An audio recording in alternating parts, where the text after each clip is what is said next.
Thank you very much. Thank you. Good morning. It's a great pleasure to be here. Despite the cold, I haven't been to Houston in 10 years, so I'm really grateful to be back at this way? Mike? Okay, can you all hear me? Okay. So whoa. It's a great pleasure to be back here again. Is this giving reverb or is this okay? All right. Okay. So, there's nothing more inspiring than Vedanta philosophy. Nothing more elevating, nothing more. We feel like we're on top of a high mountain looking down. It's so enthralling. Vedanta is so appealing to the West, and I think that's why Swamiji spent so much time here, because it really speaks to all the values that the West has propounded for so long, especially freedom. Freedom is American catnip. So if you talk to American about freedom, you've got their attention immediately. But the other thing that Vedanta really speaks to is the oneness of existence, the harmony of religions, that all religions preach the same truth, that we're all going towards the same goal, and that there's only one infinite divine being just manifesting in all these various names and forms, our permanent Halloween costumes for this particular life.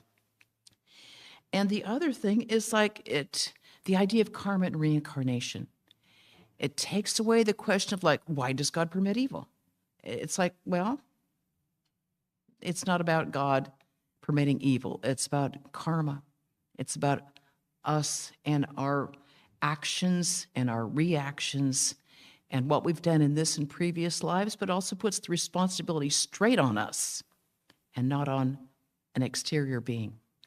If we have put ourselves in this position, that means that we can, if we made our bed, we can make ourselves another bed today with our own thoughts and actions. It's very empowering. It means that we have choices, we have a certain amount of control, and we can utilize our own mind to move ahead in our lives. So it is so all-inclusive and inspiring. When I was 15, when I accidentally discovered Vedanta, and I just devoured everything I could find on Vedanta. Everything about Sri Ramakrishna, Holy Mother, Swami Vivekananda, Swami Brahmananda, and all these Advaita texts. It was so thrilling. I remember when I was a sophomore in high school, I was walking home from school, and I was waiting for my dad to pick me up at the library, Santa Barbara High, on the way down there to the Santa Barbara Public Library. And I was looking in the stacks, and there was some book on Shankara, and I read Brahman and Atman are one. I went, wow, Brahman and Atman are. It was like bingo. It was it was such a lightning bolt moment in my life. And I remember looking around the reading room and thinking, stop whatever you're doing. Brahman and Atman are one. It's yeah, whatever. It was to me, it answered everything. Everything was so complete. Everything was kind of put in, encapsulated in this beautiful harmony. And then I realized no one else is interested. I couldn't understand why. But it was such a moment I can still remember the thrill of reading that sentence. I have no idea what the text was. I just remember it's kind of this big book with pictures in it. It's just fantastic. So that excitement I could barely contain. But the problem is knowing it intellectually and putting it into practice are two entirely different things, because making it our own realization is another matter. And that's kind of the problem. Swami Vivekananda always said, often said, I should say, you are the infinite. You are the infinite. And we read that and we go, yes. And then we go, I don't feel so infinite right now. I feel positively finite. And so how do we kind of reconcile that? How do we reconcile the fact of the philosophy with our own experience? Because if I might I might be feeling a little too finite, it's because I am reading someone else's experience. It's not my own. No one can eat for me. No one can drink for me. No one can have spiritual realization for me. I have to have my own. It has to be my own experience. And that's kind of the problem. We have to practice it ourselves. So Vedanta comes from the Upanishads. It's the experience of the rishis, these knowers of truth who saw the truth directly. That is what these texts are that we are reading and we are studying and we are so thrilled with. But it's not our experience. On the other hand, Swami Vivekananda said we all have to be rishis. He said that being a rishi isn't limited by time or place, sex or race. It's available to us all. And in fact, we all have to have the experience. We all have to become rishis. He said, until each of you has become a rishi and faces the truth face to face, religion has not begun for you. Each of us has to have our own direct experience, or else it's intellectualization of someone else's experience. And that does not feed our souls. We have to have our own experience because then we can stand on it. Then we have strength. Then whatever life throws at us, we're all right with that because we are larger than that experience. But until we have some sort of experience, until we have some sort of realization, it'll remain an intellectual idea that doesn't belong to us, and it won't be there when we need it. And we need to have things be our own experience. So that's who we are. To know who we are, to realize that divine reality is our goal in life. If we want to realize God, that's what we have to do. We have to go through these basic practices of Vedanta. It can happen slowly, if we're interested in this and that. Go ahead, enjoy this and that. And we can go around and around and around and around until we get sick of it. Same old stuff. Or we can decide to do the practices and make it come quicker with our own efforts and the grace of God. It can happen for us when we put some effort into it. So that means we have to practice Vedanta. And that means locking in our ethical virtues, the yamas and niyamas. Okay, well, that kind of sounds boring, doesn't it? I was hoping for a diversion on a Sunday morning. And I'm going to talk about ethical virtues. It's like, really? Really? I came all the way in the cold for this? I'm sorry to do that to you. Because you're going to say, you think I don't know what's right from wrong? Come on. Is this the Hindu version of the Ten Commandments? Hello? The Ten Commandments in Sanskrit? No, that's not the point. That's not the point. The point is, all of our spiritual practices, whether they are japa or meditation or prayer or holy reading or holy listening, all of that is for purifying the mind. Everything we do in our spiritual life is for the sake of purifying the mind. So these ethical practices are all about purifying why do we want to purify the mind? Because the Atman within shines in its own splendor. We don't realize that the Atman is present, Kata Upanishad.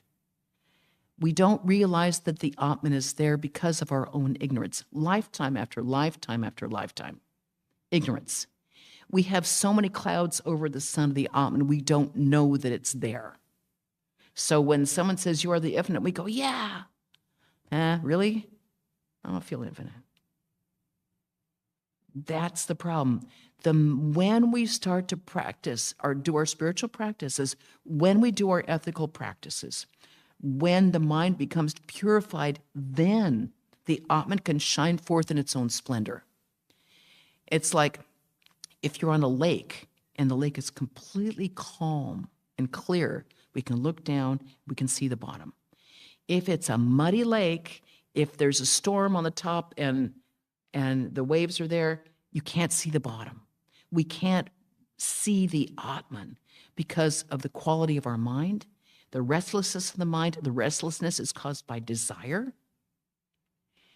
Desire, the anger, hatred, all these things arise from ego, desire. How do we handle them? How do we get in control with them?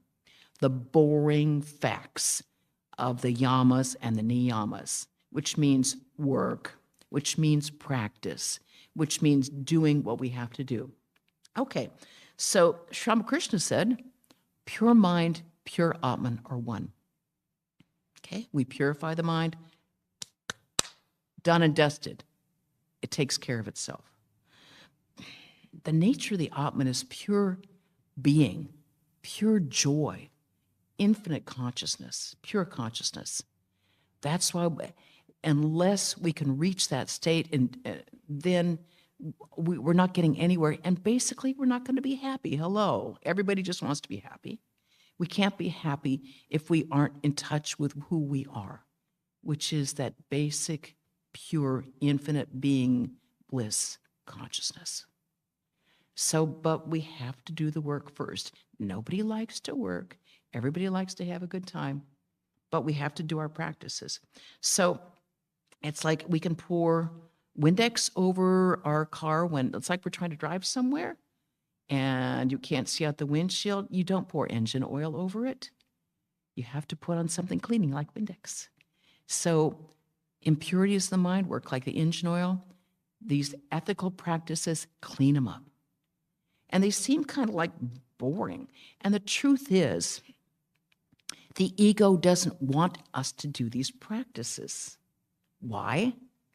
Because the ego says, I like myself just as I am. We have all these tendencies from previous lives, this life, previous lives. We tend to form personality manifestations based on these characteristics from this life and previous lives. And we say, but that's me. You have to love me for who I am. This is my individuality. And if all of our assortments of various personalities and quirks and jealousies and happinesses and all these little small things are who we are, it's kind of pathetic. We really are the Atman. We really are the infinite being. We don't want to be tied down to the ego, which has never done us any favors in our life. It has never been a true friend. It tends to deceive us. It tends to take us down the wrong track in life. So we have to really work to clean up the mind so the ego itself can be purified. So, it's kind of like weeding. These ethical practices start with the obvious, and then it goes down to things really much more subtle. It's like weeding. You can't take Santa Barbara, we got to do a lot of weeding, a lot of property. It's like if you weed, you're not going to take just the head off the weed. You got to go down to the root. These yamas and niyamas work towards getting down into the root. So from the top, you probably know all these, but I'm just going to bore you by repeating them. The yamas, okay? Nonviolence, truthfulness, non-stealing, sexual restraint, and non-avarice, non-possessiveness. Okay, and the niyamas are the virtues of cleanliness, contentment, austerity, study, and the surrendering the fruits of our actions to the divine. And you go, oh my God, I have to sit through all this. I'm sorry. I'll try to make it obvious and not too painful. If I had said, I'm going to talk on the yamas and niyamas, not a soul would be here, baby. We'd all be going out to Starbucks or something. But this is what we have to do if we really want a spiritual life. We have to do the real nuts and bolts. We can't be above here talking about ideas because we can't put ideas into practice unless we've cleaned our own clock, right? We have to have our life in order to be able to do these practices, because we can't even begin to do the spiritual practices we want to do because we haven't done our own work. Okay, so let's get into it. Okay, well, it's niyama. The first yama is nonviolence. How obvious is that? Why do the yamas start on these really obvious ones? Okay, nonviolence. I shouldn't kick someone in the shin if they irritate me. Okay, I can manage that maybe. If someone runs a four-way stop, I shouldn't shoot them, even though we are in Texas. No, we shouldn't do that. Okay, but it's not only nonviolence in action, it's nonviolence in thought. Nonviolence in thought is not so easy. It means a lot more than thou shalt not kill. It means thou shalt not harm others in thoughts, words, and deeds. Our thoughts are very powerful because we may not actively wish someone ill, but we might. We might. We really might, especially in these overheated times. We might actually wish someone ill. And that is bad for us. It's bad for them. It adds more ignorance to us, gives us bad karma, bad samskars, and it actually harms the other person. Those thoughts have an impact. Do we really want to do that to someone else? Or maybe, but we shouldn't. It will harm us. And if we believe in the oneness of being, the one infinite being, where did we put that philosophy? Did we just think, oh, that's philosophy, that doesn't count for real life? No. This is real life. This is what counts. Because really, spiritual life starts out with, what am I thinking? Not like sitting cross-legged. What am I thinking? What am I wishing somebody ill? Whoa, stop that right now. We have to do this to ourselves. Pray for them. Think of something positive about that person and send them good thoughts. You think thinking them harm is going to make it better? No. It will make it actively worse, both for them and for us and for the world. Those thoughts get out there. It will overheat an overheated situation. Do we want to add to it, or do we want to subtract from it? We have to actually, moment by moment, make these decisions. What am I thinking about? How am I thinking? Whoa, I went there. Pull back. Pull back. Righteous indignation, righteous anger is just anger. Ego-driven anger. Not good. So, second yama is truthfulness, satya. Now, we could go right into the philosophy part and think, if this is all unreal, what's the deal about telling a lie? Because it's all unreal. Wrong.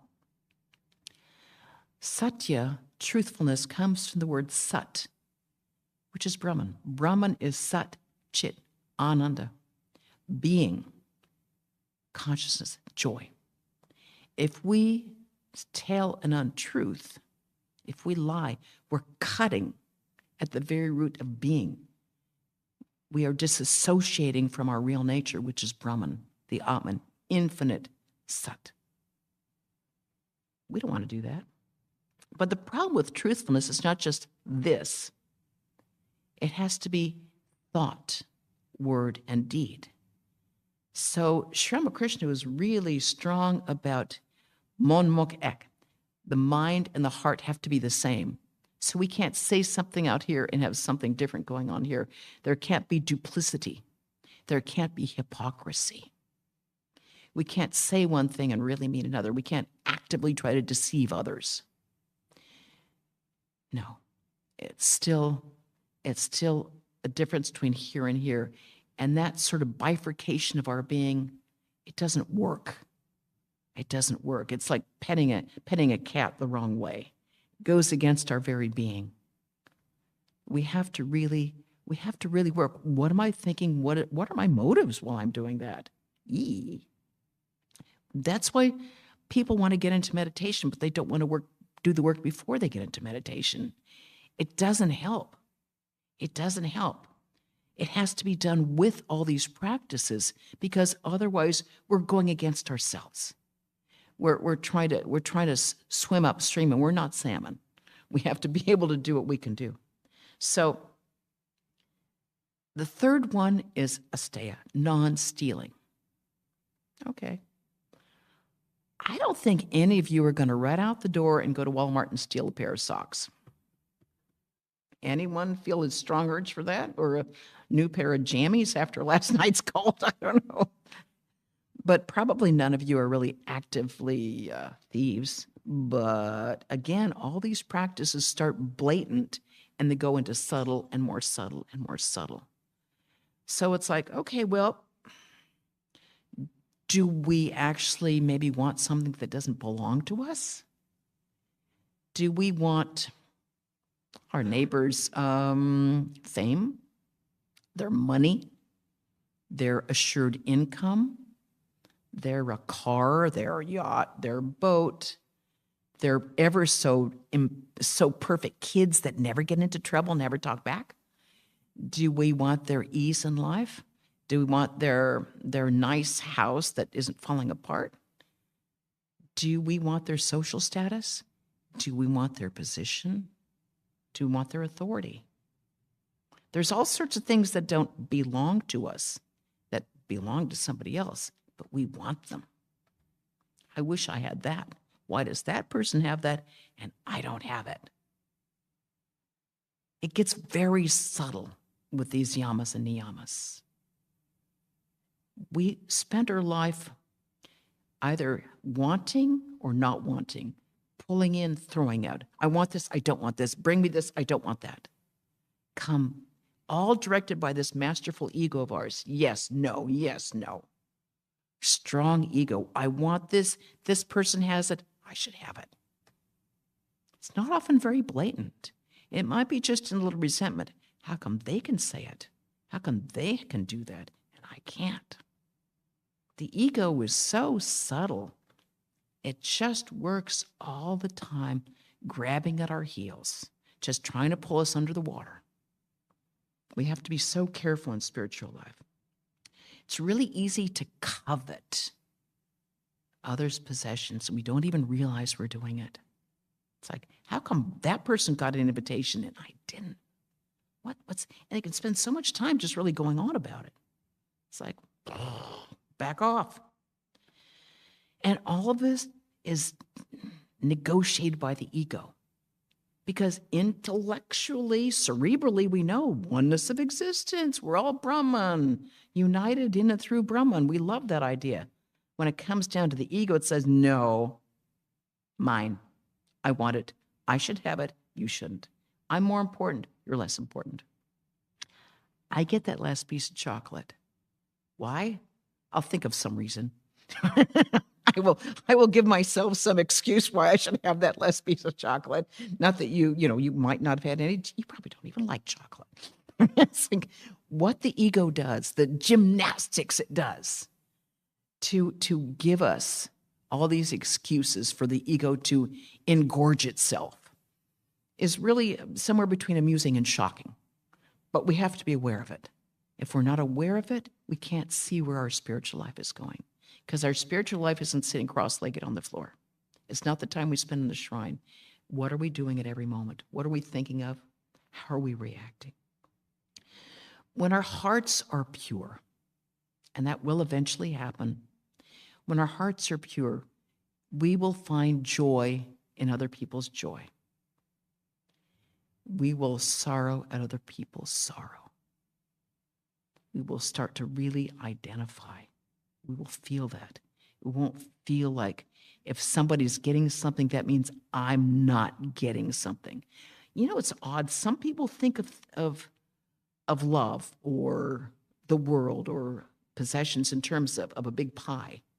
And if somebody gets a slice of it, that means I get less. If you love that person, that means I'm getting less of it. As if everything is finite like that. Love is infinite. Love is just another word for Ananda.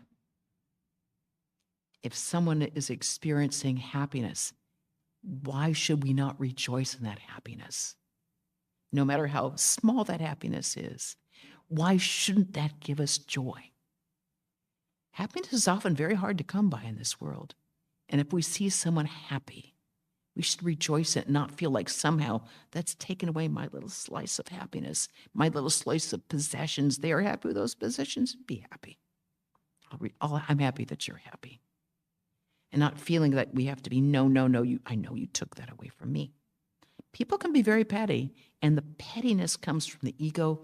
The ego starts because this feeling of separation. This feeling of separation comes from ignorance.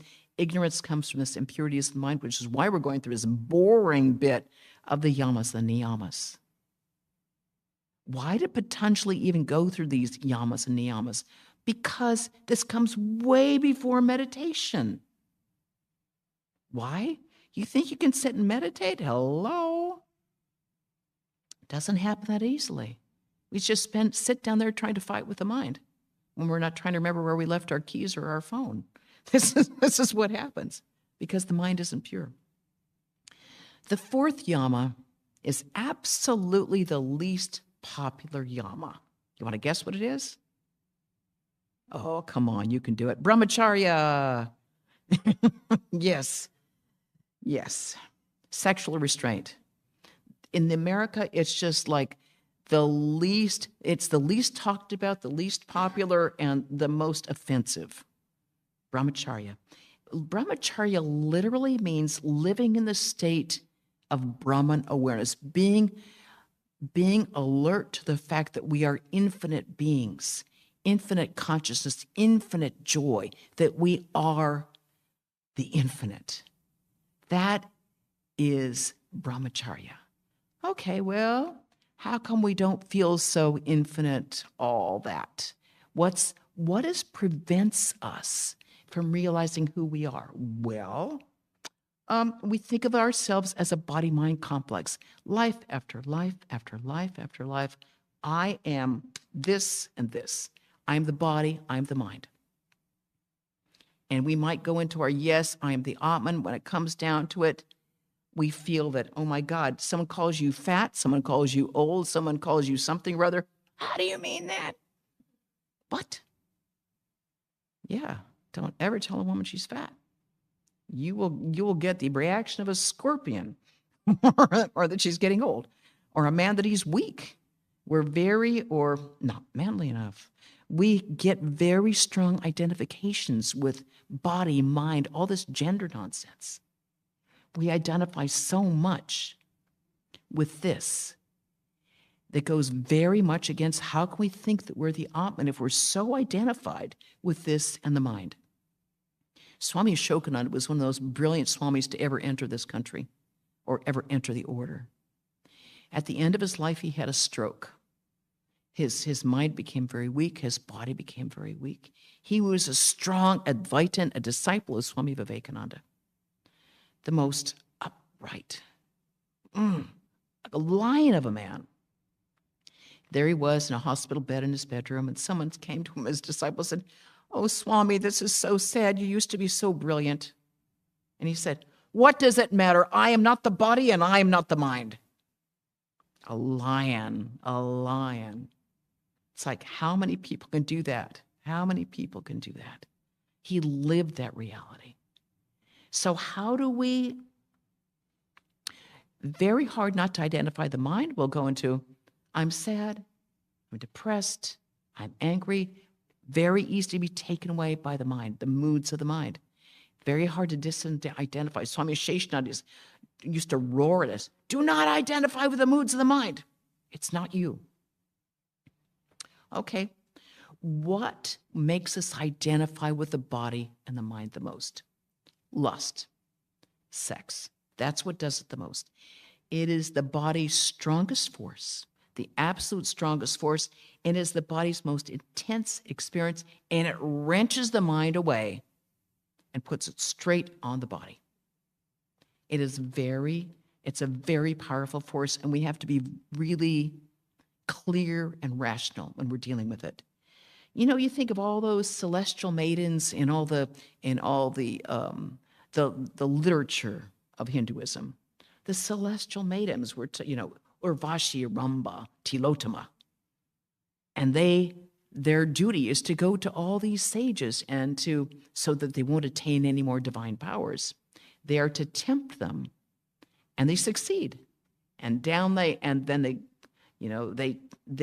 brahmacharya is broken, and they go down with a thud, back to the beginning again.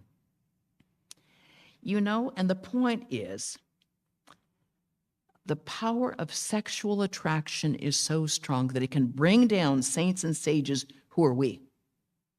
Therefore, beware, as Sri Ramakrishna would say, beware, holy man, beware.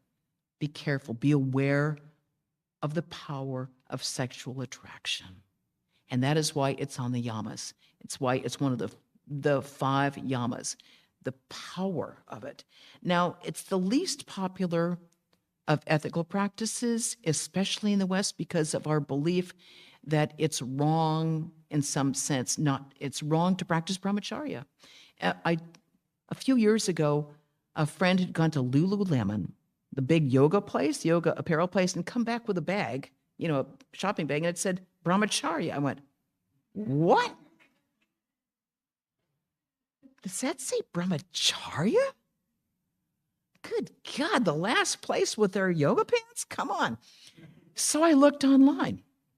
Okay, so I looked on their website. I was like, what?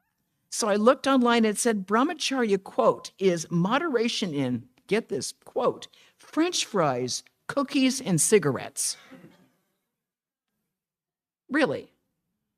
Okay, and then this is weird. This is the first. So then I went to some of these New Age yoga sites, yoga. Okay, another one. Brahmacharya, they're going through all the yamas and niyamas because, of course, they follow Yoga Patanjali. You write the Patanjali Yoga Sutras. Brahmacharya is the right use of energy. What the hell does that mean? It means whatever you want it to mean, and that's the point. For some people, it's cigarettes and French fries, and it's like right use of energy? No, please, America, call a spade a spade.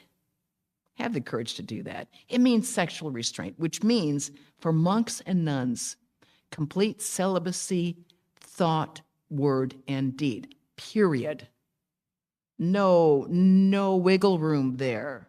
Okay, for householders, complete chastity. That means complete faithfulness to your spouse or your partner. Thought, word, and deed. It is an austerity. No matter whether you're a householder or a monastic, it is an austerity. It is a necessary austerity. Why? To bring the mind back to the fact that it is not the body or mind.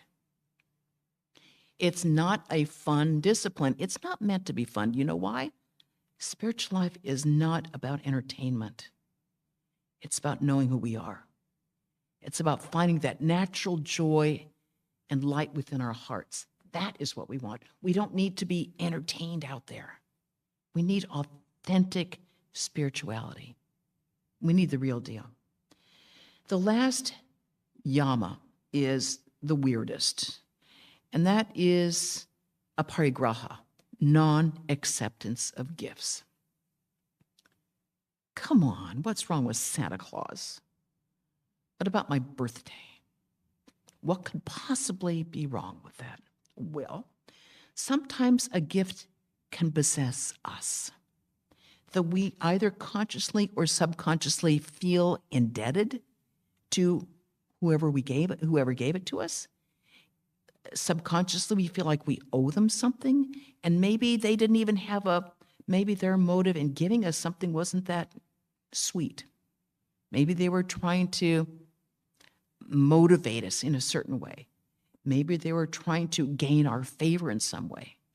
So it can be a very slippery slope in spiritual life, because their motives might be quite unreasonable, and they've moved this Trojan horse into our life with their gift that's like now radioactive. So Swami Turiyananda, Ramakrishna's great disciple, said, do not accept gifts from anyone. This was said to a monk, so take that in that spirit. He said, for the gifts will harm you, they will take away your independence.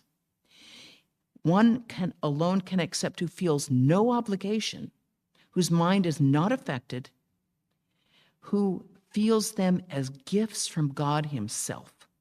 You may accept gifts only from good people who will not interfere with your independence and seek to control you. And I think that's good for us all. We can accept gifts when they're given out of love, when they're not used to manipulate us, when they're not used to try to control us. It's like your mother-in-law or your father or your sister-in-law or someone in your boss give you something, in other words, that they're going to keep pulling a string with that thing. If they're going to pull a string, it takes away your freedom. Freedom is the name of the game here. We need to be free. Spiritual life, Swami Vivekananda said, spiritual freedom is the highest of all freedoms. Nothing without freedom cannot grow. We will not be able to grow spiritually if our freedom is taken away. So we need to have that. Now we move into the niyamas. I know, I'm watching if you're falling asleep. I really am. I can sing, I can dance, but let me go through this because it's important. Okay, the first niyama is saucha, cleanliness. Okay, it's kind of obvious. Cleanliness is next to godliness, they say. It's part of the Western motif. It's good not to be dirty, good not to be stinky. No one likes it. But the other thing is that it helps us reorient our mind. That when we get physically clean, we feel better. And then it kind of reorients us that this body is not just a machine for pleasure and pain. It's also the temple of God. When we come to a temple, do we worship the outside? No. The outside, we keep clean, we keep nice, we don't let it fall down, we take good care of it. We come inside, we come to the shrine, this shrine, the shrine of the heart. But we take care of the outside. That means we don't pamper it, we don't paint it with gold. We take good care of it because it reminds us it is the temple of God, which means we respect it. We take care of it, just like an old jalopy. We take care of our cars, so they take care of us.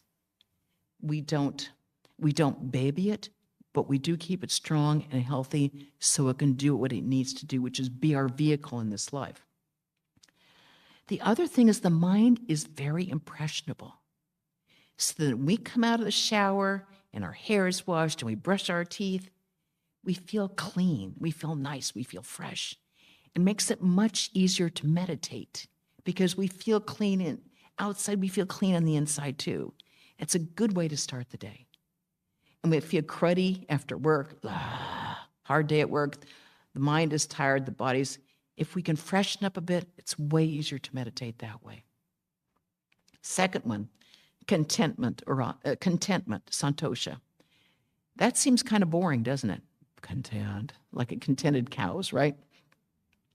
But it's an underrated spiritual quality because if we're content, then we don't really need anything, right? If we're content with what we have, we're not outside there trying to pulling things into us because we somehow are needy. We need something more. We need something more. If we're content, it's cool. Yeah, fine. No. What do you need? I'm fine. Great. I'm cool. I'm good. It makes us it gives us a lot of freedom because we're not on the edge of desire all the time. We have a peaceful mind. If we're content, we have a peaceful mind. If we don't have a peaceful mind, no chance of a spiritual life.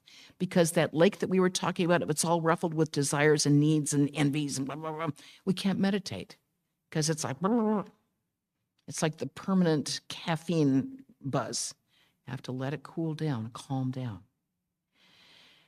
Note to the wise, we can't blame our lack of spiritual progress on outside factors. If that person hadn't been talking so much, I would have been able to meditate. No, because you were more interested in that. You put your mind there rather than going here. I can't meditate because I have this job. You don't think monks and nuns have jobs. I promise you they do. I can't do, if I was a monk or nun, I'd be able to really have a spiritual life. If I was able to go on pilgrimage to India or to the Himalayas and live in a cave, I could have a spiritual life. No, you wouldn't. None of us can. You know why? Because this guy goes with us. The mind goes with us wherever we go. So if we blame outside factors, we have to really look at Mr. Big in there and say, what were you choosing to think about? Were you just spending your time in irritation because someone was disturbing your meditation? And it was easier for you to be angry rather than to really concentrate, which is what you needed to do. So we have to watch out, because all this is ego-driven, like, I'm better than you, I'm trying to meditate and you're just irritating me. So we have to really be aware of our thoughts. Third one, austerity, tapas. This is the big ouch. Why? Life is hard enough. Why do we have to practice any austerity than just being on the planet? That's a lot right now. But you know what? It's not about suffering. It's not about being terrible. It's austerity simply means remembering what we want, remembering why we're here. Okay, let's say that you want to go to medical school and you've got a big test coming up. And your friend comes and says, hey, come on, let's go party. And you go, no, I got a big test coming up. I'm trying again. I got to ace that A. I got to do it.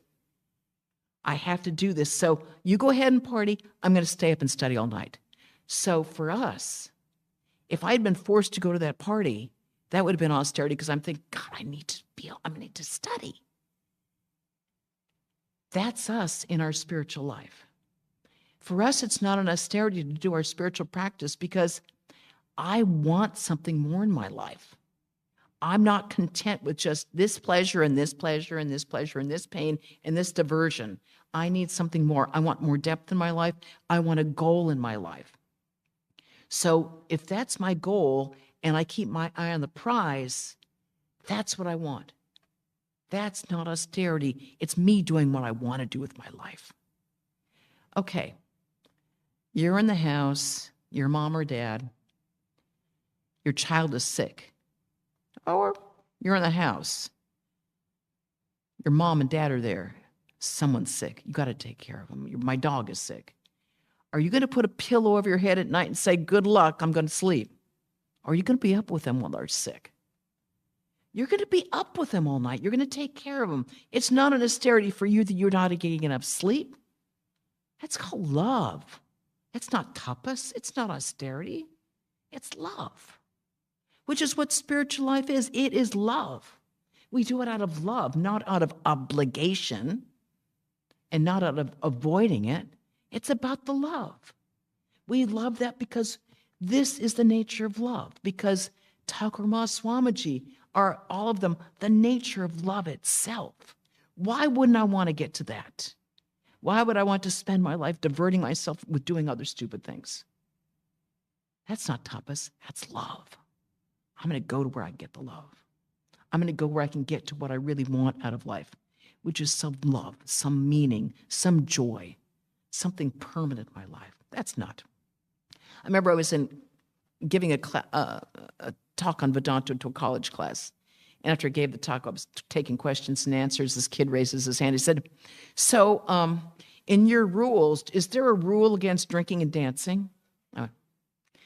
I said, well, you know, if you want to be a nun, you're not actually going to be thinking. He said, no, but do you have a rule? I said, no, there's no actual rule that says you cannot go out drinking and dancing. He said, so you can go out drinking and dancing.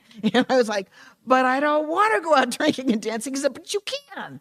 Now for him, it was like, oh my God, such austerity. You're not going out drinking and dancing. I was like, oh my God, I can't imagine anything worse. Thank you very much. So it's all in the mind.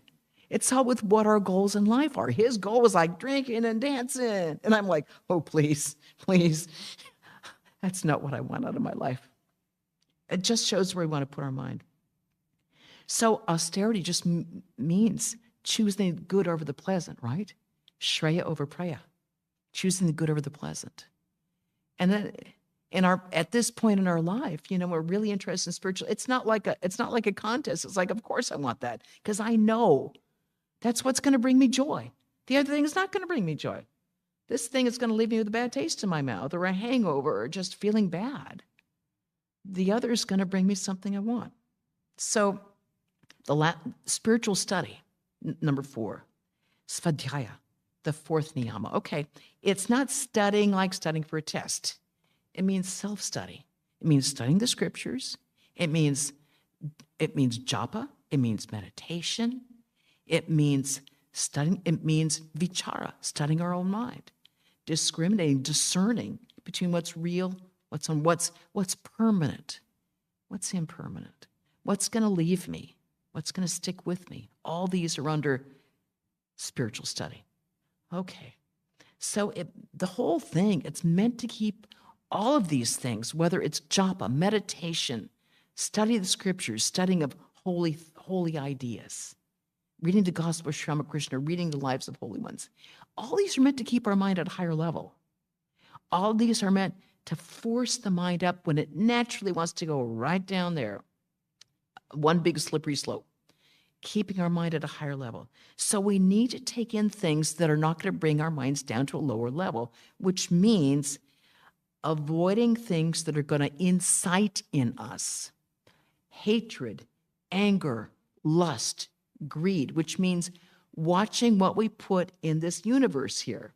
What's going in the mind? What are we choosing to put in the mind?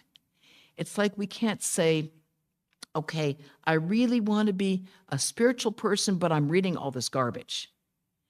I can't watch movies that are going to incite this stuff in me because it is like taking in poison. That doesn't mean we are spiritual snobs. That doesn't mean holier than, no, I don't watch movies because I'm spiritual. That's annoying. No, it's like big collective eye roll. We put in things that are good for us.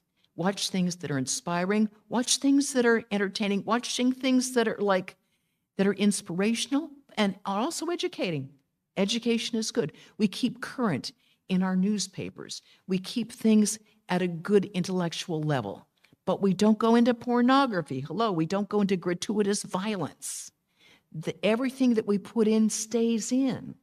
We don't have a samskara eraser that takes the junk out. No, no, no. You can pray, you can meditate as much as you want. What goes in stays in. The junk that you watched in 5th grade, it's still there. The stuff that you read a few lifetimes ago, it's still there. It's still there. And those samskaras are in there, and those little boogers are going to come out when you least expect it, like jumping the jack in the box. Bing! Where did that come from? Well, all sorts of possibilities. They stay in there. We don't erase them. They do not go away. No matter what we do, they stay in there. On either a gross or a subtle level, 99.9% of what's in here is subconscious. We are unaware of it until it comes popping up at some weird time when we least expect it, often when we are trying to meditate. Because we finally get the mind calm, boom, up it comes, which is why we have to do these practices. So we don't get the jack in the box. They don't go away. They stick forever until we have complete illumination, nirvikalpa samadhi, and then they're burnt like a rope. Until then, they are there, which is why it's so important to practice these, because we don't know what's in our own unconscious. We don't know the samskaras we have. We can see other people's when they come forth, we go, whoa, whoa. That's why Sri Ramakrishna said, beware, holy man, beware. We don't know what's there. That's why we have to be so careful with our ethical practices. We can't assume that everybody's got a clean slate. Nobody has a clean slate unless you're an incarnation of God. Nobody. So we have to really follow these disciplines. You know, meditation is really rough. If you think meditation is easy, you're not meditating. If you think meditation is relaxing, you're really not meditating. It's hard work. At best, we are doing dharana, which is putting the mind and sticking it in one place and keeping it there. Most of the time we try to do dharana, which is the stage before meditation. We're going, sticking it there. Oh, my phone's ringing. Oh, I should have told, put it there. Okay. Why did that? No. When I get up from here, I'm going, no, back. The whole time we're fighting, that's dharana. Dharana is really hard, keeping the mind in one place. That's the stage before meditation. Why is it so hard to keep the mind in one place? Desires. desires. That's why these practices are so important. We try to meditate. We try to sit on the floor. The minute our mind becomes calm, boom, all these things come up, which is why we have to have a spiritual teacher. It's why a guru is so necessary. It's also why we have to have basic spiritual practices. Holy Mother said it is necessary to practice japa, meditation, and prayer. She said, at least in the morning and evening, we have to practice this. It acts like a rudder on a boat. Our boats need rudders. It is such a tempestuous time out there. And we don't know if it's going to get better or get worse. But everybody's boat's kind of going like, what is going on?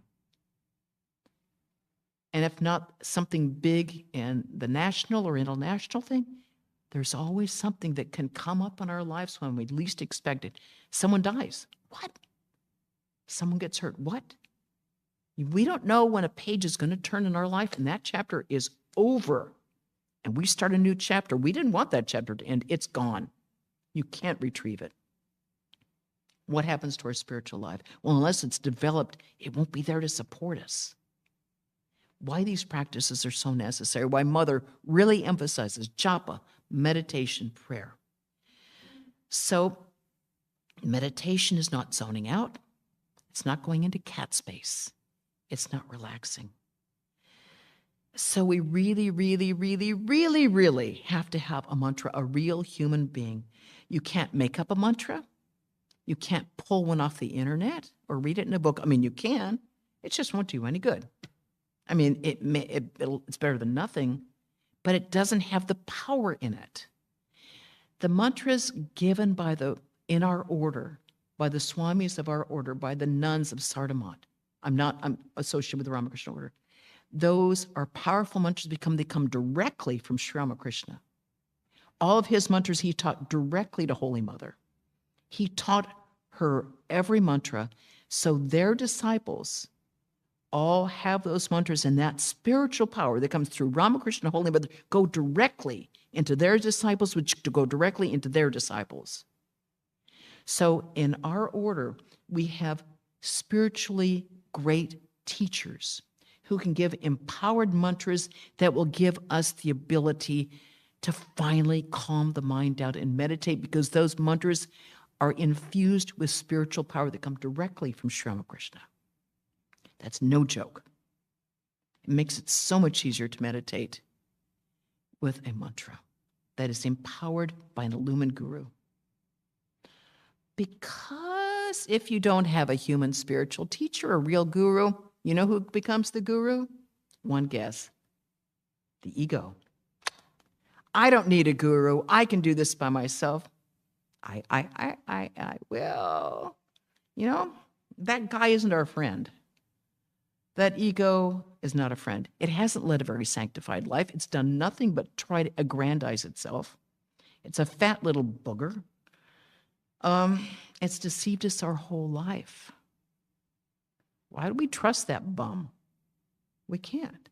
He's deceived us our whole life. Your spiritual teacher will be only too glad if you excel him in spirituality. If you become greater than him spiritually, no one will be happier than your own spiritual teacher. Your spiritual teacher, I asked my guru, Swami Prabhavananda, disciple Swami Brahmananda. I said, Swami, there's so many gurus out there, so many avatars. How do you tell the real from the fake? He said, look at their lives. Your guru must lead an absolutely pure life, and they should never ask for money. So if you see someone doing one or the other that's not right, go in the other direction as fast as you can. Their only goal is to have you excel them in spirituality. They will never use you. They will never use you. That's the point. So people think, oh, I can do it myself. You know what? We needed teachers to teach us physics, algebra, times tables. We needed help to learn how to ride a bike. We didn't do it. Someone throws you in the water, you're going to want someone there on the other side. And we think the most difficult thing in life, which is attaining God, that we can do on our own. What? That's very ego-directed. I am the teacher. I'll tell you what to do. No, no, no, no, no. Very deceitful, that ego. A real bum. You don't want him around. So japa, so important. It deserves an entire lecture on its own. It deserves weeks of lecture. But Holy Mother said, practice japa. Through japa, you will attain everything. I like that. Everything means everything. It's like a one-stop shopping center, like Walmart. You do japa, you get everything. Japa is the one spiritual practice that cleans up the unconscious mind. Every other practice works on the conscious. Only japa works on going through the car wash of the unconscious mind. It's like you go with driving the car wash, it's like, yeah. Japa does that because you can do it anytime, any place. Do it when you're walking, do it while you're cutting vegetables, doing while you're walking out in the car. You can absolutely do it stuck in traffic. Why should you listen to garbage on the radio? It's just annoying. You don't listen to all those podcasts. It's boring too. Same old stuff. Japa, japa, japa, japa, japa. Standing in line, do japa. Stuck in traffic, do japa. Listening to something boring, do japa. When I'm talking, baby, do japa.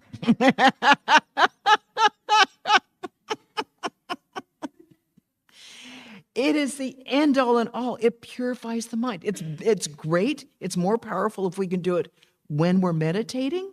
We have to do it when we're meditating, but then make it a practice after you finish meditating. Go for a walk. Every step, you can do the mantra. You can hear the mantra. You can hear the mantra in every step. You can hear the mantra in the trees. You can hear the mantra in the cars. You can hear the mantra in everything. And when everything is deified like that, we can see how things are, which is filled with Brahman. The chant says filled with Brahman. We don't see it because we're like locked in by Mr. Ego here. But that's the reality. It's such a way to purify the mind. And we got to do the last niyama. Okay, we're getting there, folks. Surrendering the fruits of action to the divine, karma yoga. Because when we do a job, when we do an action, we want to decide. We have a desire. I'm doing this because I want that. I'm doing this job, I expect this. This last niyama, it's like, okay, no, you have to offer it to the divine. Why? Because otherwise it's aggrandizing the ego. Because otherwise it takes away our freedom. Okay, I make a meal, I cook something, and someone praises me, I go, yeah, I'm a good cook. Someone ignores that, I go, they're so rude. Or someone criticizes it, and I go, that's such a jerk, how could he? Okay, so in no matter what case, I've sold my freedom because my peace is dependent on their reaction. Someone else, I've given it to someone else. I do a report for my boss. My boss just keeps on his desk. I'm waiting for it. What do you think? If there's no reaction, I'm like impatient. It's like, what's wrong with you?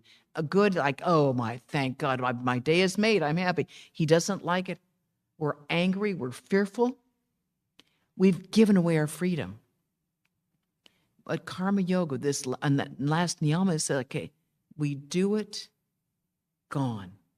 No strings attached. It's very hard because we all have expectations. Expectations are painful. The more we expect, the more we lose our freedom. The more we lose our freedom, the more miserable we are. So we have to really work on that. And the whole Gita is about that freedom from not expecting the results.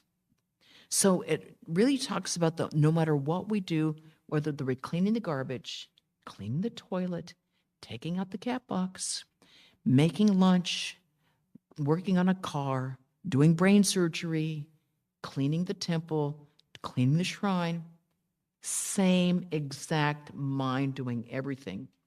Do it with as much respect as you would clean that. Do the same thing in the garbage. Do the same thing in the toilet. Do the same thing with a car. Do the same thing with the floor. That same love and respect should be there with everything, and then it's gone. It's like if you give a present to your friend, you're not holding it. It's like, here's your present, great. I want your result. No, it's free. free. You give freedom. They give you freedom, you give them freedom. It's very hard. It's very hard, but we have to do it for the sake of our spiritual life and our own freedom so we can be happy. Swami Vivekananda. In this world, always take the position of the giver. Again, it's very hard because we want them to give back. I give, you give me. Wrong, right? We don't want to get into that relationship. That's why there's a problem with giving gifts, right? I give you, you don't give me something in return. You're not saying thank you. What is this? Swami Vivekananda. In this world, always take the position of the giver. Give everything and look for no return. Give love. Give help. Give service. Give any little thing you can, but keep out barter. Don't expect a change. I gave you this, but you're not grateful? You're not going to give me something back? You're not even going to say thank you? What is that? Then it's very hard. But unless we do it, we don't have peace. And the more peace we can enjoy, the more our spiritual life develops. And that's our yamas and niyamas. I've kept you captive for a while here.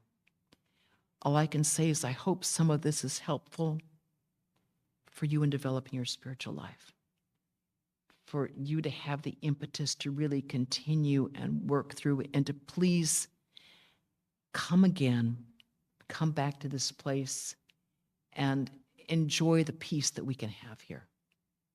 Because the peace that we have here, we can't get out there. The peace that we can find within is easier to have here because these spiritual vibrations are here to begin with. It makes it's like we can swim in a stormy ocean, or we can swim in a nice, sweet pond. It's really much easier in a calm pond where everything is here waiting for us. They're waiting for us. Our mind will become more peaceful the minute we walk in the door, just because all the holy associations that are here. So I encourage you to come back, participate in this place, be here, have some good community here. It's a great community.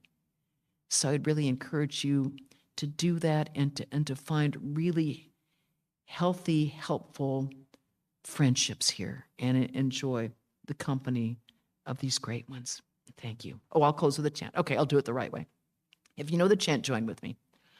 Om Purnamadav Purnamidam Purnat Purnam Udachyate Purnasya Purnamataya Purnameva Vashishyate. Om Shanti Shanti Shanti Hari Om Tat Sat. Sri Ramakrishna Arpanamastu. Thank you.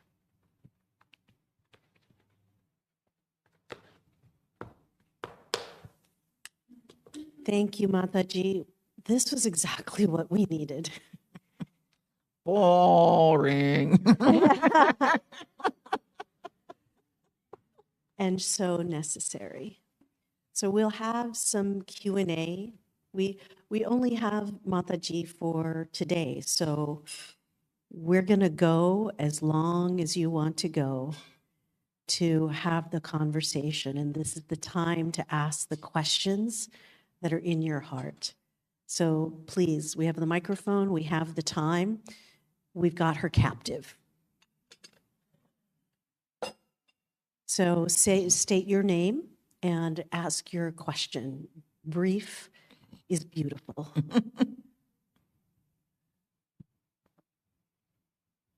I'll go there and then we'll come here. Did I say brief is beautiful? Okay, good. Pranam Mataji, my name is Jagdish Babu. I'm just curious to know, you said you were introduced to Vedanta at 15. I was wondering, was it your innate character that you were attracted? Not that I'm aware of. Or was it influenced by your family being spiritual? Not at all. I was an anti-war protester in 1967. And I'd been interested in religion. I'd gone with various people to various churches, synagogue, was interested, read about Islam, very interested, and then become totally disillusioned with it all, and decided it was all nonsense. So I was going to the Unitarian Church because at least they were doing something to fight the war in Vietnam. So I was part of a group that was working on, we were going to have a big march down the center of town. And so I belonged to a group that was like organizing it, and I was too young to drive. So I was paired with this guy in a VW van who had a bunch of leaflets. So we went first to the Catholic church in town, and we leafleted everybody, advertising we're having a march downtown to protest the war in Vietnam. So at the end, we got everybody walking out of the church, and then we had this leaflets, and it was still plenty of time. I said, what now? And he said, oh, let's go up to the Vedanta temple. And I said, what's that? He said, oh, it's a beautiful place, and it has a big parking lot. Score. That's what we wanted. We wanted the parking lot for the cars, for the windshield wipers to lift up the windshield wiper, put the pamphlet underneath to advertise going against the war in Vietnam. So he said, let's go inside. I went, can we go in there? He said, oh, yes, it's, okay, think hippie. He said, it's really beautiful. So this was the time of the Beatles and the hippies, and everything had to be Eastern religion. And we were the only Eastern religion within 100 miles. So Vedanta Society became the place to be because there were swamis there. Whoa. So I went inside, and Swami Pravitrananda from New York was speaking. He was at the West Side Center. He was very thin. He was just painfully thin. And he spoke with a very thick accent that I could only get God out of it, because he just spoke very far back in his mouth, and his voice was very high. He was a holy man. I could get that. But I thought, this guy fasts. I don't do this Gandhi stuff. So I thought, And then the Swami who thanked him after the lecture was this shorter, mercifully rounder Swami. And we went afterwards, and we shook their hands after the lecture. And Swami Pravitrananda was very stiff. He kind of shook hands. And then Swami Prabhavananda next to him. I found out later it was Swami Prabhavananda. I found out later he was the head of the Vedanta Society, Southern California. And he just gently put his hand over mine and smiled at me. And I cried, and I cried, and I cried, and I cried, and I cried, and I cried, and I cried. And I was humiliated, because I was like an anti-war activist, stop the war machine. And I cried and cried and cried. Because somehow, with that smile that he gave me, I had never experienced actual holiness. I'd read about holiness. I'd read it in prayers, holy, holy, holy, Lord God Almighty. And I just thought it was something up there, that there was a being who had this thing. I didn't know it was an active, participating principle. I didn't know there was such a thing as purity. It had never been talked about, but he had it with an immense amount of love. I'd never experienced anything like it. So I cried and cried and cried and cried and cried. And then there was 200 people standing behind me. So I finally unparalyzed myself and walked down the stairs and thought, whatever he has is what I want. I never encountered anything like it. So from then on, anyone who could drive a car, I would ask them to take me up there. And at first, they just had a little table about twice this size that was stationed outside, and we had little thus spakes, and there was one gospel of Sri Ramakrishna, but I had 25 cents because that was my allowance. And so I bought thus spake Sri Ramakrishna. And as I was walking to high school in the morning, I was reading this, and the first thing I read was, just because you don't see stars in the daytime doesn't mean that stars do not exist. Similarly, in the days of your ignorance, do not think there's no God. And then it was like, he's speaking the truth. It just hit me like lightning. It's like, he's speaking the truth, and he's speaking it to me. This man's speaking the truth. And it never, with all the readings and scriptures and all the prayers and everything I'd done in Sunday school and churches and everything else, I'd never encountered something that was like, he's speaking the truth. And so from then on, it was like, this is it. This is it. With a capital I, this is it. So from then on, I read everything I could, and Vedanta became my big thing. That's how I got involved. So anyone who thinks thus spakes do no good, I had an argument with the Swami. It's like, we should just get this. Don't you touch that thus spake. It has a role in life. It has legs. Believe me, that book has legs.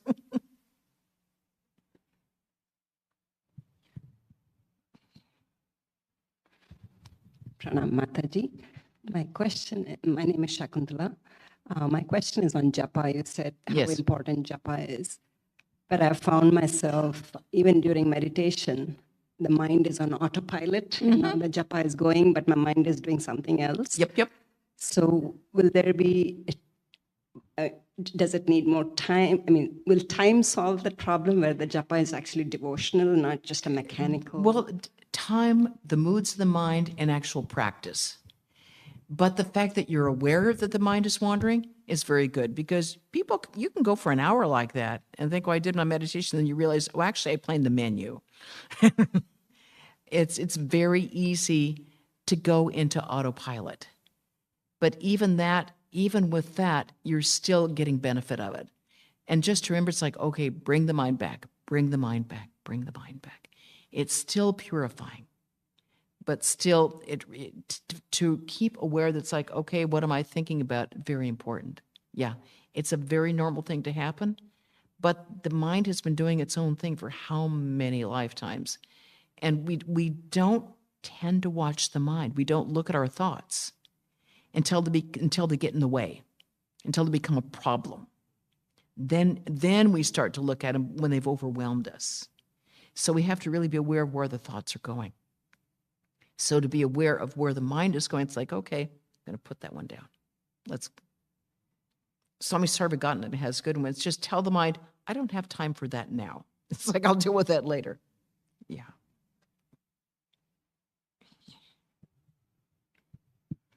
In the world of today, there's so many demands on your time, materialism, and what so forth. And a lot of people want your help. The question I have for you, and I want your thoughts, when do you stop helping people? Give the assumption you have a good heart, you're willing to help them, but then there comes a time, should I help them? What is that? How do you decide that? Well, it depends on whether it's help or service. We don't really help anybody, as Sri Ramakrishna said and Swami Vivekananda said. If you're talking about giving people money and they keep coming back to you because they think you still have it, then maybe you have to use a little discernment and think, am I just enabling them and not allowing them to develop their own strength because they're relying on me too much? Is helping or giving service to people, meaning giving them emotional support? Why wouldn't you do that all the time? Why wouldn't you do that all the time? Unless it's enabling people and developing a really dependent relationship that's unhealthy, then you pull back and say, you may think about wanting to do this, thinking this out on your own, then you'll have better ability to do it next time around.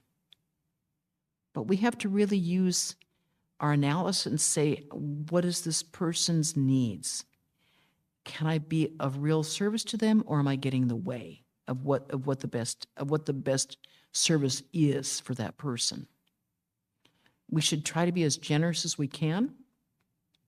We don't want to, for example, a friend of mine started a nonprofit, and it became quite obvious, and the nonprofit was one of the best ever, serving people in underserved communities, getting them food, getting them nutrition, getting them really good food, rock bottom prices, and the best quality. But it became clear that with the government cutbacks, that the federal government subsidies would no longer be there, which was cutting into the state things, which was cutting into the care for kids and handicapped. So the business would not be able to continue. He said he was really thinking about Shall I drag it down until it's completely gone and I've given every single penny that I have? Or is the best thing to cut it now and then have something for myself and the family, and make sure that these employees have, 12-week severance? Well, without question, this employees had to have a 12-week severance, so they'd have time to find something else. But also, thought long and hard about it. It's like, I need to leave enough for myself so I'm not dependent upon my kids. I need to have enough for myself so that I'm not leaning on other people. It takes a certain amount of discernment, and it takes a little bit of a detachment, because it's like, I don't want to be a burden. I want to give as much as I can, but I don't want to be a burden, and I want to be able to help as much as I can, as long as I can. It's really a weighing process. Thank you.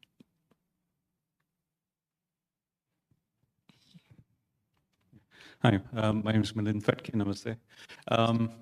Question, you mentioned not lying, which is obvious, but there are situations, and I think about work, where it's easy to deceive a little, tiptoe around a person so that you get the result that is good, the final result that you should. So what are your thoughts about that? Well, it depends on whether you're actively deceiving or whether you are dealing with a difficult person that you have to kind of smooth their feathers. Smoothing their feathers in a certain way is different than deceiving. If you have to deceive somebody, it's not okay. If you have to deceive someone, if you have to deceive a customer, a person who's expecting a certain level and they don't get it, that's not okay. If you have to smooth the feathers of an irritable person, that's probably good, because you might be standing in the way of someone else who's going to get a lot more feathers. So take whatever heat you can for the sake of others, and then keep Mr. or Ms. Neurosis under control.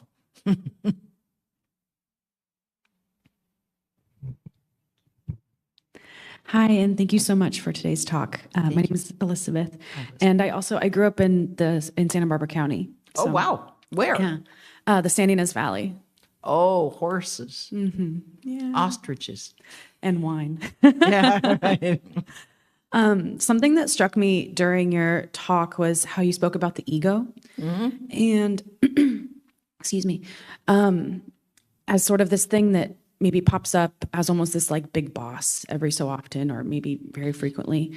And it struck me that perhaps this sort of like conception or framework around the ego is something that is always there to attack or sort of distract.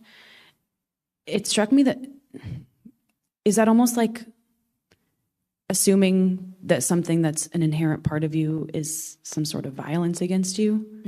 Well, it's really more like saying the ego wants to keep going no matter what. The ego can be a healthy ego, as long the Sri Ramakrishna would say that the ego is not going to go away. It will never go away until there's complete realization, until we've had nirvikalpa samadhi. He said, so in other words, keep the rascal, he would say. Put the rascal in a position of being the servant of God, the child of God. Let it, put it in its place, because otherwise it will try to rule you in unhealthy ways. So we have to really watch ourselves. It's like, when this ego getting out, I'm having this reaction, I'm noticing this reaction. It's like, is this the ego? Uh-huh. What is the ego saying? Is it saying this? What is it that's bothering me? This is this. Okay, being clear about that. Is this something that I need to talk to someone about, that they're really getting unmanageable, or is it my ego getting its nose out of joint? And then we have to really be discerning. It's like, is it that person's problem that I really need to address and say, hey, what you said and did was not okay. It was, I don't want you to treat me that way. Or is it something like, oh, really? It's your ego. You want a little more whatever, notice, respect, kindness, whatever. We have to really kind of watch our own reactions and then analyze it as carefully as we can, pulling back as much emotion as we can. And just like, okay, sure.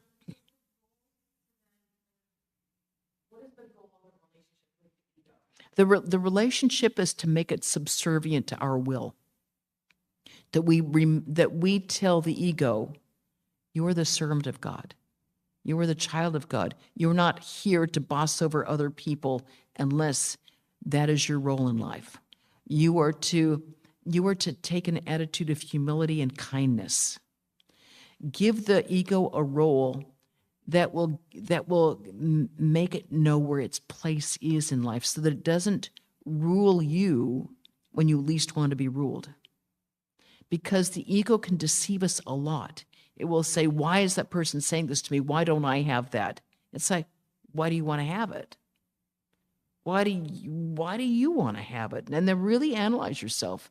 What is my goal here in having that? Is it because of jealousy, of anger, of disappointment, of feeling like I'm being left out of an equation? Then you have to really analyze it. If I'm being left out of an equation, is that good or is that bad? And then we have to really analyze that further. Is that good? Is that good for my work? Do I really have to talk to my boss about it and say, I see this. Please tell me about it. And do it in a way that's not confrontational, but just like information.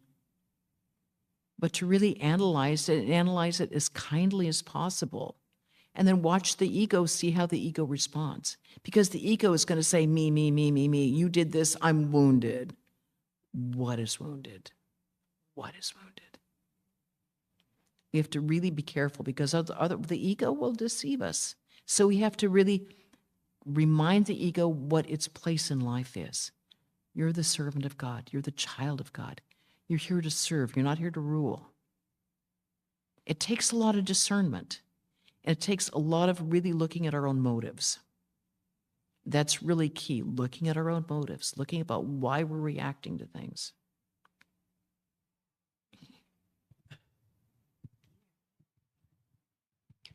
Pranam Mataji, my name is Prabha. I have a similar question as his, but I want little clarification. We are householders, so we have so many relations. Yes. Some of the people, they always poke in your life. Yep. They will ask, where did you go, what you are doing, where did your daughter went, all these things. So some things we don't want to tell. Yeah. Some things we don't want to tell until it's finished. Right. So if I say she went for an interview, but I said she went on a school club work, am I lying? No, I mean, you can't really say it's none of your business because that starts a family fight. That's the But basically, it's none of your business. It's like, oh, she's good. She's good. She's going ahead. She's quite happy. Yeah, she's doing some interviews here or there. They don't need to know if they press. It's like,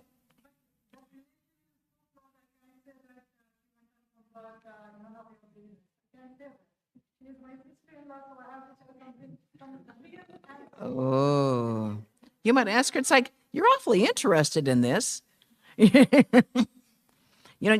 I guess there's no way of saying you're breathing down my neck. Why are you doing that?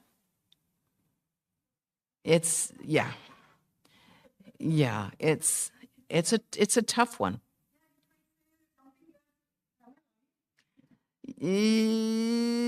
Close. Well, you can go just like she's doing this and that. She's doing this and that. They don't need to know every bloody detail. Yeah. That just, sometimes that's giving catnip to a cat, right? Yep, because then it'll be further and further and further. And then it's like, she's good. She's doing some work.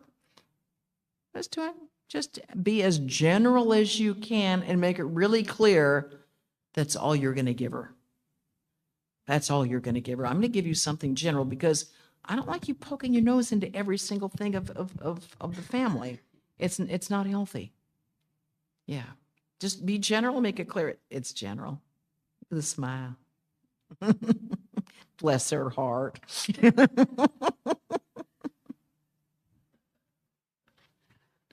Pranam Mataji, enjoyed your talk very much, so thank you for coming.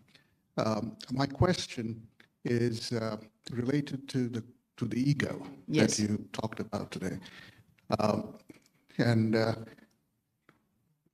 we have encountered individuals who appear, and in a very strict sense, appears as an unattached, spiritual, and genuinely appears to be good individuals.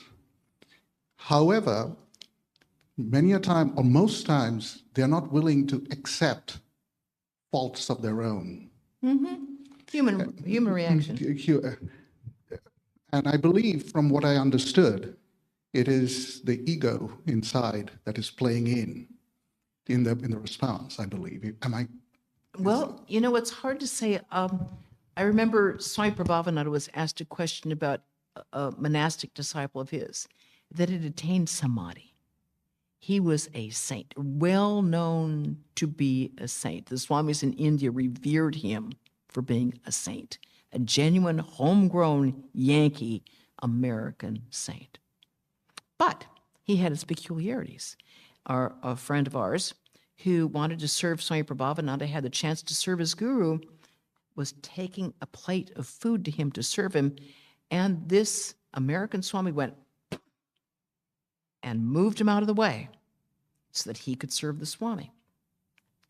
So our friend went to Swami Prabhavananda later and said, "What's the deal? He's a saint, he's a holy man, I know that. This seems like a big ego reaction to me." And he said, just because a person has had the highest spiritual experience doesn't mean their personality will change. It's like that, I think Shankara uses the analogy of a wheel going downhill. The wheel continued to go downhill until it reaches the end of the line, until it reaches the bottom of the road. Similarly, these samskars that we've picked up, those personality traits that we have, are not going to disappear. They may soften, but they will still be there. You can have a spiritual. How many in all the literature and lore of Hinduism are there these gnarly saints who are burning people up with their third eye? Whether they're saints or birds or something else, they're worried about the rishi who's like the angry rishi. It's like they can have these spiritual qualities, but they've got these human samskars that are just there. They soften, but they're still there.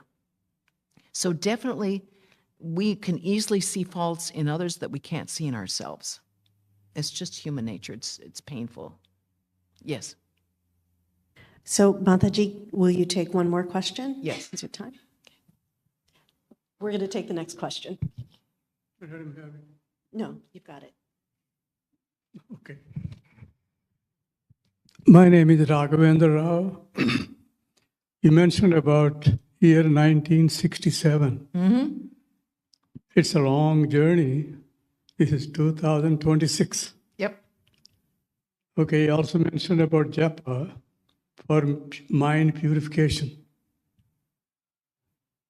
My question is, I'd like to hear your comments about the journey, this long spiritual journey.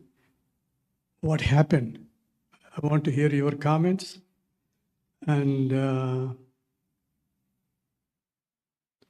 comments regarding the aging also, as the people age almost 60 years. It's a lot of change in the body. Thank you. Swami Chaitanananda knew me from a very young age. He saw me a few years ago and he went, "I knew you when you were a little girl, and now you're a Mataji." "I knew your mother and your father." I said, "Yes, they loved you very much." Yes. So in some ways, it's been kind of like, it's gone so fast. It's gone so fast. One of the first nun that we had, actually the second, Vrajaprana, we celebrated her 50th anniversary in the convent, and she had probably been in the convent, by the time she died, she'd been in there 62 years. And she said to me, you know, the first 50 years are the hardest, and I left. I thought she was joking. She wasn't. I was like, oh my God. It's a fulfilling life. It's not easy. Having the point of a monastic environment is to be worn down. They talk about the Ramakrishna mission as being the ego-crushing machine. That's the whole point of convents and monasteries. The ego doesn't like being worn down because the ego wants to self-protect. So I have learned so much. It's the ones who are the hardest on you that give you the best benefits, that you learn the most from, because you will only notice those faults in others that you see in yourself. So that has been an eye-opener.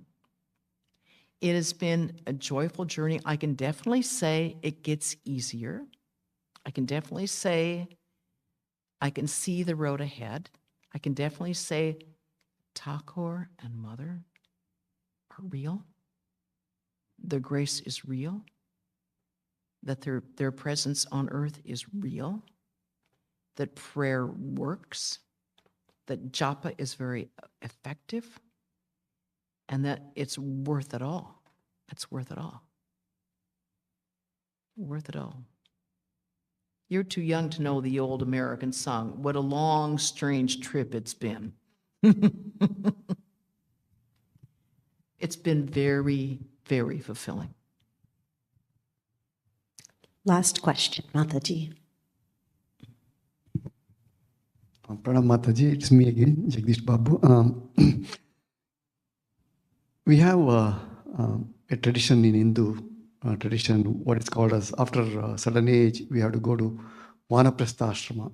That means we have to seek sannyas status. In India, if I were in India, I would have been retired for a few years ago and do something. But here, I'm giving excuses, finding reasons to not retire. Yes, because so when will this attachment end? If you enjoy your work, why would you retire? If you enjoy your work, why not do what you love? Doing what we love is so important in life. Mm-hmm. So sannyas ashrama is not always for every temperament. If we find fulfillment and enjoy doing what we're doing, why not keep doing it? If that is where the mind finds fulfillment, do it and then divinize it. Divinize it. If you enjoy doing what you're doing, keep on doing it. Find joy in doing it and then divinize it. No reason, or a friend of mine who had retired from one of the biggest jobs there is, one of the America's most popular retail places, decided that when he retired, he was going to then start learning puja. He was going to go to the center all the time. He was going to do this, and he was going to do that, and he was going to do this and do that. He said, you know, we're exactly the same age. I've known him since he was 16, and he was 17 and I was 16. He was going to move into Swamiji House, and I was going to join Sarda Convent. We both took a long time to do what we did, and he eventually got married, as Swami Prabhavananda told him to do. He said, you will get married and you will have children. And isn't what Swami Prabhavananda wanted? He could just see it. But that's what happened. He was very successful. And he decided to retire early and go into spiritual life. He was going to do puja. He was going to do this, do that, and do that. He said, I've got too much rajas in me. So he started a nonprofit and was very successful in that. And now, at the age of 74, he said, well, he retired from that too. And he said, I think now I'm just enjoying, doing my holy reading, which he's really enjoying, taking walks, playing pickleball, doing all that. He still hasn't taken up puja. I think he's just given up, but he's spending more time at the center. I think if we are really in tune with our own mind and see what our tendencies are, we can work with them to make them part of our spiritual life. That's really the whole, like Isha Upanishad. Everything is filled with God. Just work with that, knowing that everything we do has divinity in it. work with that. And then when we realize, okay, this is not giving me joy and fulfillment, then move on from there. But sannyasa ashrama is not everybody's gig, believe me. Believe me. And even to take those vows, I mean, I don't think any human being is really ready for sannyasa. The vows of brahmacharya are tough indeed. So it's like, that's not everybody's gig, nor do we need that for spiritual realization. I'm a firm believer that we're put on the planet to develop the best we can spiritually wherever we are. Sri Ramakrishna, Holy Mother, put us in the potting soil we need for our spiritual life. And we will develop accordingly where we are. I just knew where I was. It's like, from the time I first went to the convent, I think that's where I'm meant to be. And I fought it tooth and nail. It's like, oh, but I want to do this. Okay, I did that. I want to do that. I did that. I want to do this. I did that. And I'm like, none of those really. I was a square peg in a round hole, or vice versa. But it didn't work. And then I joined the convent. It's like, after for 3 days of me going, I'm completely nuts. What the hell did I do? Then it was like, no, this is where I need to be. This is where I need to be. It's not easy. It is not easy. But if it's right for you, it's right for you. But I really, truly feel that we're put in the potting soil we need. And that's where we're going to grow and develop. That's where we're going to learn the hard lessons we need to learn.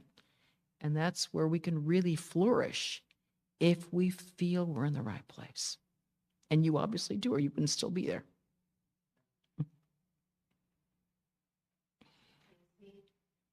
This is exactly what we needed today. Thank you, Mataji. So before we go into Arati, and then remember right afterwards, we will have our potluck, I just wanted to share with you a few of the upcoming events. If this is your first time here, it's like Mataji said, this place is the potting soil.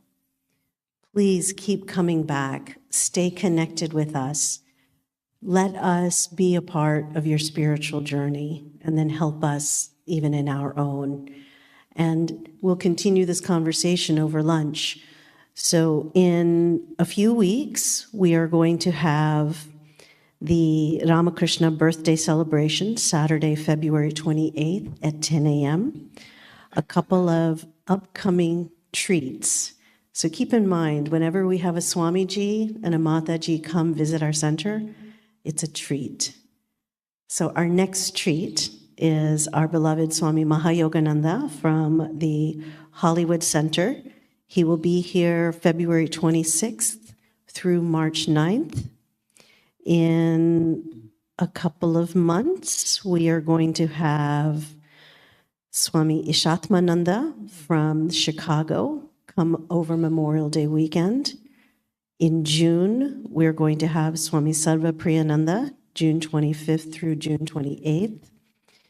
In September, we're going to have, for the first time, we're bringing in another powerhouse, Pravrajika Vrajaprana. For those of you who've been to several retreats, you know that this is going to be a very special visit for us. That is September 10th through the 13th. And then in October, we have our Durga Puja. So stay connected, be with us, come participate, and draw whatever you need to draw as you continue on your spiritual journey. After Arati, we will quietly leave the shrine. And so our request to you is, let's keep the energy high in the center. When you're exiting the shrine, please do so quietly. And I promise you, Mataji's going to be on the other side of the doors to continue conversations with you. Exit quietly, then we'll all have our potluck lunch together. And dare I say, Mataji, you will sit and have conversations over lunch? Oh, sure. Thank you. So now let's have Arati.